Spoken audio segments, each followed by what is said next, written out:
लक्ष्य और जो उद्देश्य है उसके अंदर आज हम उनके जो अंतर है वो देख लेते हैं ना। Difference between AIIMS and objective. देखो इधर जो क्रम संख्या लिखी है इधर अंतर का आधार लिया है, किस आधार पर हम अंतर करेंगे। ठीक है, इधर आपका लक्ष्य एम्स, इधर ऑब्जेक्टिव का उद्देश्य। देखो इसका जो क्षेत्र होता है किसका, लक्ष्य का, वो क्या होता है, व्यापक होता है।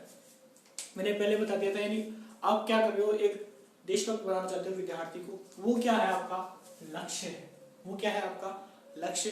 और उद्देश्य क्या है, आप एक क्लास में पढ़ा रहे हो बच्चे को, ठीक है, वो उसको याद हो जाएगा आधे घंटे के अंदर, 30 मिनट के अंदर, 40 मिनट के अंदर, वो क्या है आपका उद्देश्य है। यानी क्लास में एक पाठ पढ़ाया वो बच्चे को याद हो गया, वो क्या उद्देश्य हो गया।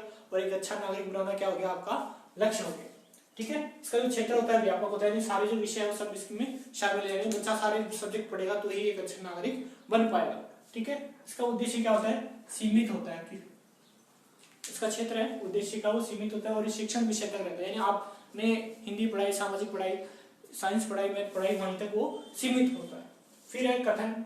इसके जो कथन होते हैं सामान्य होते हैं, यानी विद्यार्थी को देशभक्त बनाना या फिर उसका ज्ञान कराना।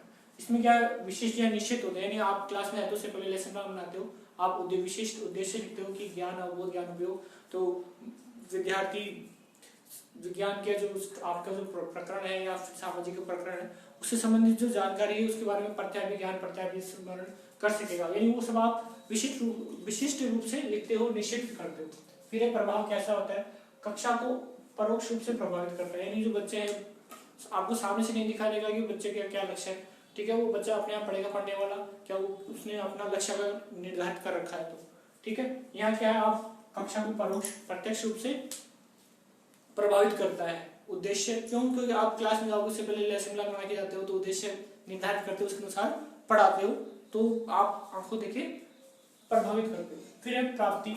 प्राप्ति से मतलब यानी कब वो प्राप्त होगा, दीर्घकाल में, मतलब दीर्घकाल में, यानी बच्चा भी छोटा है, वो बड़ा होकर क्या बनेगा, देशभक्त बनेगा। फिर या फिर जो भी आप उसको बनाना, या बच्चा अपने आप में जो अपना लक्ष्य तय कर रखा है, काफी समय लगेगा उसको कुछ भी बनने में। ठीक है, लंबा समय लगता है, यानी लक्ष्य है लंबे समय में प्राप्त होगा, जब वो 10-15 साल बाद उसे प्राप्त होता है। या फिर कोई समाज सेवक बनना चाहता है तो उसको में और ज्यादा टाइम लग जाता है। ये क्या है, अल्पकाल में मिल जाता है उद्देश्य। आपको आपने पढ़ाया, आधे घंटे बाद आपने मूल्यांकन किया तो आपको क्या मिल गया, तुरंत ही आपके उद्देश्य की प्राप्ति हुई है नहीं हुई पता लग जाता है।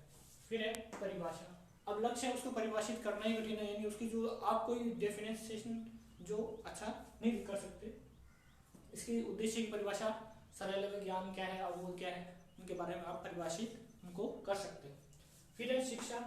इस शिक्षा की दिशा का निर्धारण करते हैं, यानी बच्चा और बच्चे के लिए क्या करना है, आपको पाठ्यक्रम का जो है निर्धारण वो एक तरह से पहले से तय होता है कि इधर जाना है, तो वो बच्चा उधर ही जाता है, तो उस हिसाब से वो अपना लक्ष्य तय करता है। तो शिक्षा की दिशा से तात्पर्य है कि बच्चा उसी दिशा में जाएगा, वो गलत दिशा में नहीं जाएगा, यानी बुरी संगत में नहीं जाएगा, वो अच्छी संगत में रहकर अपना जो लक्ष्य है उसकी प्राप्ति के लिए आगे बढ़ेगा। फिर है ये तो क्या है उद्देश्य, उसमें क्या है बिंदु है, क्या है एक बिंदु है डॉट, जो दिशा में उपलब्धि को दर्शाता है। यानी ये जो लाइन है, ठीक है, इस लाइन में एक क्या है बिंदु है, ऐसे बहुत सारे, इन बिंदु से क्या बनी है दिशा बन गई, उधर ही जाना बच्चे को, यानी ये क्या है उसमें सहायता करता है।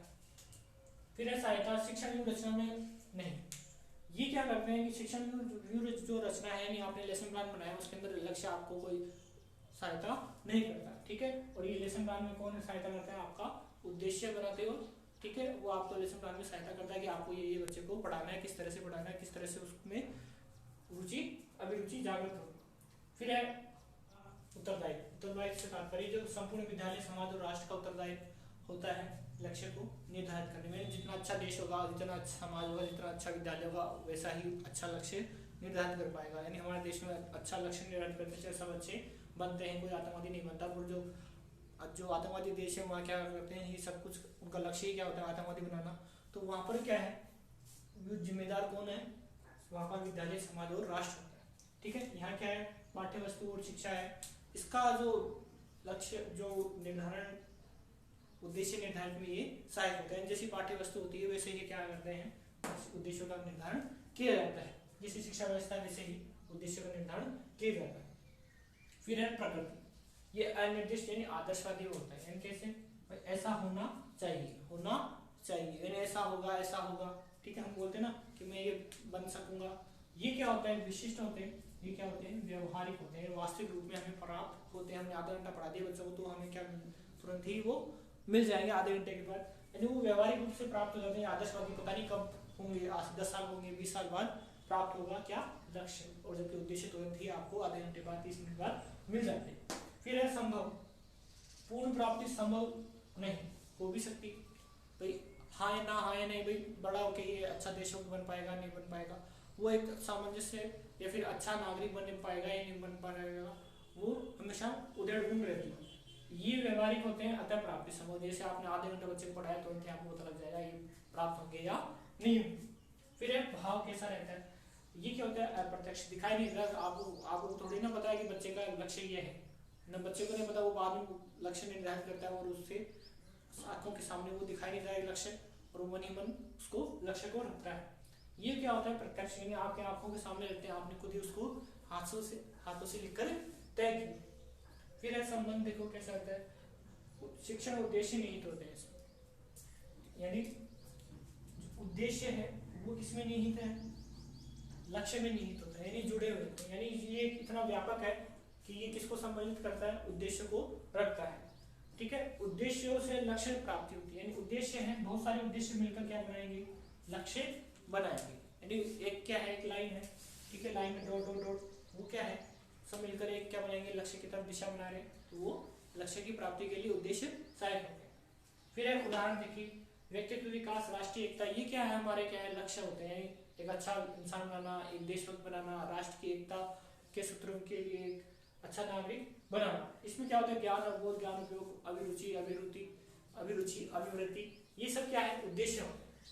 फिर है दिशा निर्देश, ये स्पष्ट नहीं होते, यानी कोई सा भाई ऐसे जाना नहीं, बस वहां तक, लक्ष्य तक पहुंचना किसी भी रास्ते से जाओ, ठीक है।